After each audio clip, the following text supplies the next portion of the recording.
Welcome to Tilly's Trans Tuesdays. This week we're going small and personal, yet is still entirely related to my transness in ways I will never be able to escape. So let's talk about parents who will never know the real you, and for me, that means my dad.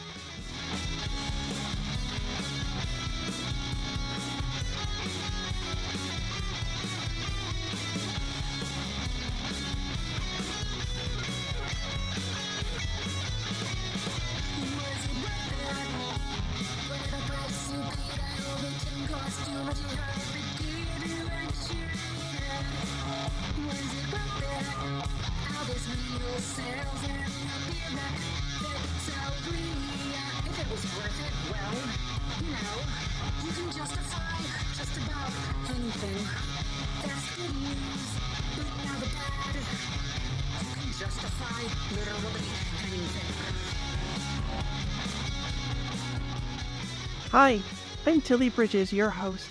This episode is a little different than the others. While it generally applies to anyone who transitions after losing a parent, it's also very personal and specific to my own difficult situation. Because of that, and because it's so personal, I didn't feel like there was really a lot to discuss with a guest or even with my writing partner, my best friend, my wife, our token cis representation, the light that keeps me going on my darkest days, Susan Bridges. So this is a chat with just me and just you, and I'm going to tell you this story about my dad. His birthday is right around when this episode is going up, and so is Father's Day, which means he's on my mind now even more than usual. And every year I struggle with this, and every year it haunts me, and it probably always will. This is pretty tied in with how the past can be difficult and complicated for trans people who transition as adults. So see the Trans Tuesday on that for more info, also episode 2 of this podcast. My dad died in an accident when I was 5. I initially wrote out the details, but no, it's better without them. It's too horrible to talk about or even think about. It was really bad. Suffice to say, the method of his death made me terrified of some things as a kid, and I still feel some of the lingering effects of that today. He was also really young when he died, only 25 or 26 at the time. I've mentioned before how my mother, who died over a decade ago, lied to me about him for my entire life. She used me as a weapon to hurt him, and convinced me that he abandoned us. She had me hating him for a good portion of my life.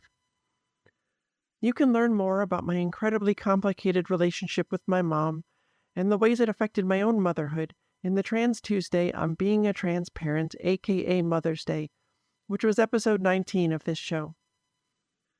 A ways back, Susan and I found his family.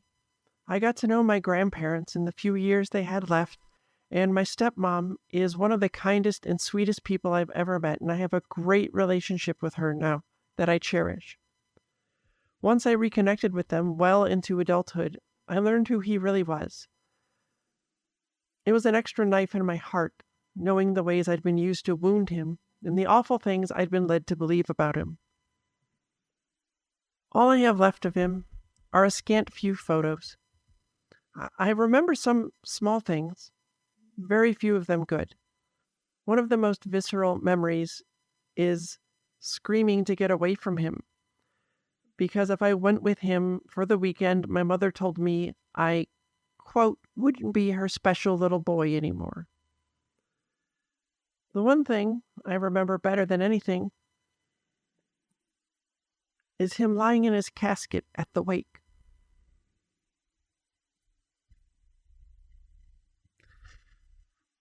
Right down to the pattern on the shirt he was wearing. It's seared into my brain forever. I can see it right now.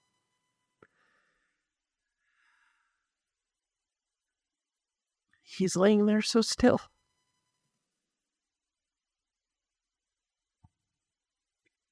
I remember not understanding what death meant,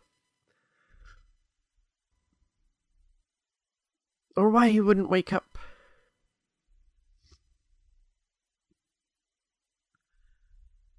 How awful for that to be almost all I can remember of him. I only have a couple happy memories that I can think of, one of which is playing hockey with him in the winter. No skates or anything. I think we were on a driveway. I've never really liked hockey much, but maybe he did. I remember he had a pipe, and a guy in his early 20s, with a pipe is kind of hilarious to me. Sorry, Dad.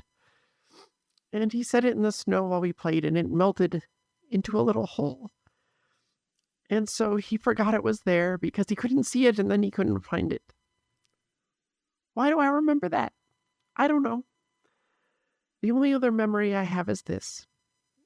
I don't remember why, but he asked me if I thought I looked like him. And I said no, and he asked why. And I told him it was because he had a beard and I didn't. So we went into the bathroom, and he shaved off his entire beard. Oh, goodness. What a kind and remarkable thing to do for your kid. I never got to apologize to him for what my mother did. How she used me like a weapon to hurt him. If I hope for anything for those of you listening, and I do hope for a lot for all of you,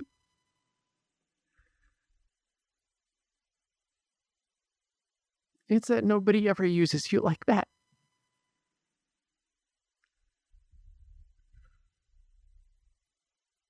I still struggle with it. My stepmom tells me that he knew I didn't actually hate him, that it was all the things my mom told me, and that he never blamed me for that.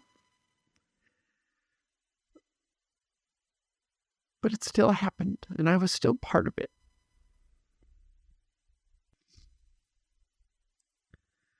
I was a confused little kid who didn't understand what was happening, weaponized to hurt someone who never ever deserved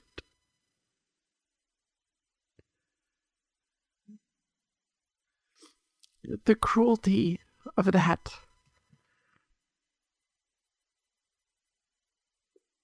is very difficult for me to live with. I hope none of you ever have to experience it. I never got to talk to him about how I unknowingly helped those things happen. I never got to be sure myself that he knew I would never done or said the things my mom told me to if I understood.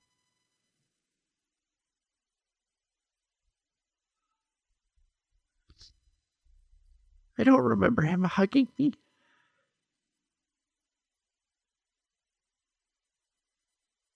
And I'll never ever know what it felt like. My stepmom said that I get my kindness and curiosity from him. I have this photo of him inside a hobby shop where he worked. And I wonder how much of my love of miniatures and gaming is rooted in him. For that matter, he apparently had little Tilly convinced that he was Superman for a while. He told me he just moved so fast I never saw him changing. And my bottomless love for Superman probably also began with him.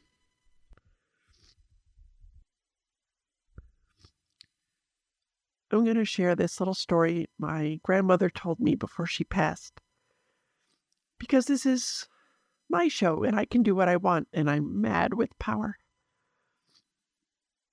So when he was little, she'd give him breakfast at home and pack a lunch for him to take to school.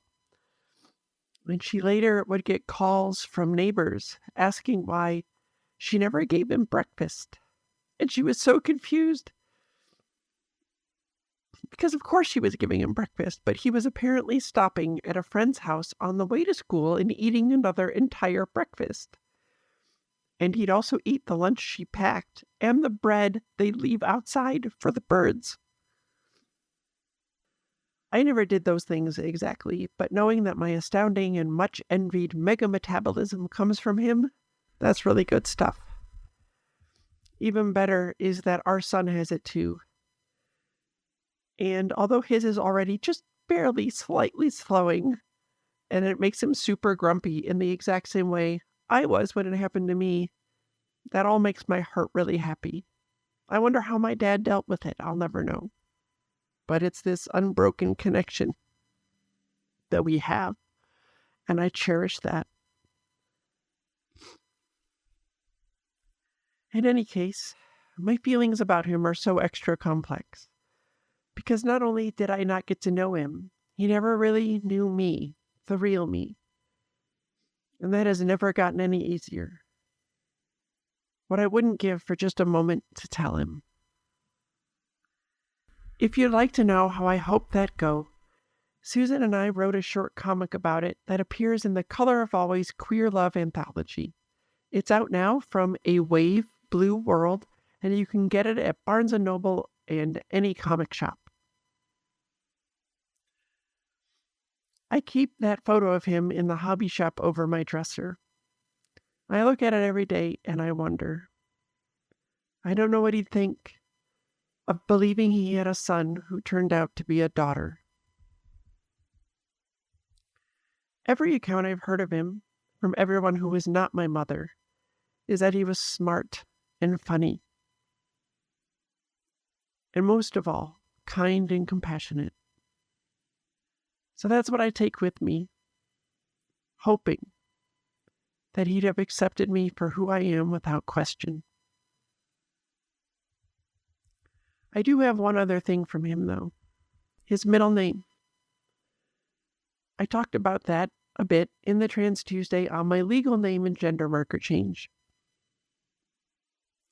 And when I was leading up to that, I made no decision about my middle name up until the night before I filed the paperwork. And I thought it was because I was too busy, which I am. But it's not like that stopped me from doing other important transition-related things when I needed to. But I kept putting it off over and over again. I think I felt bad, guilty, awful at the thought of changing my middle name. I don't really like the name, and I definitely don't like that it's pretty masculine. I don't feel it fits me. But it was his, too. And it's all I've got from him. And I had to hold on to it, even though having it associated with me is somewhat dysphoric. I just don't know. It's all so complicated. I suppose I could change it later if I wanted, but it was such a headache to just go through the process once. I don't see myself doing it again, just to remove the last thing of his that still belongs to me. Although now that I look at his photos, I think her hair color is the same. I never noticed that before. Oh goodness, my heart. There's another photo of him that I really like that will be in the social media and Google Doc versions of this thread if you'd like to see it. He would have been about 25 in it, so it was just a couple years before he died. He's in this super comfy looking black and white sweater. His hair is a bit windswept. His head is resting on one hand, elbow on the railing of a bridge over a river. And he's smiling through that beard.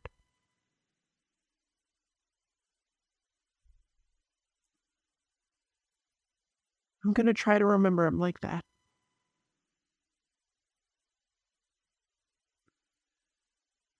And imagine he gave me that hug I can't remember.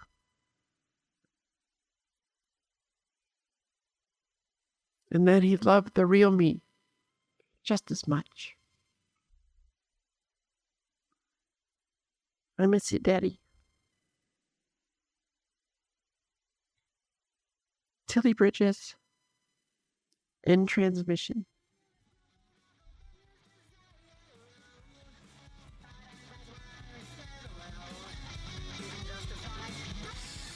Tilly's Trans Tuesdays is hosted by Tilly Bridges and Susan Bridges, with audio editing and sound mixing by Jillian Morgan.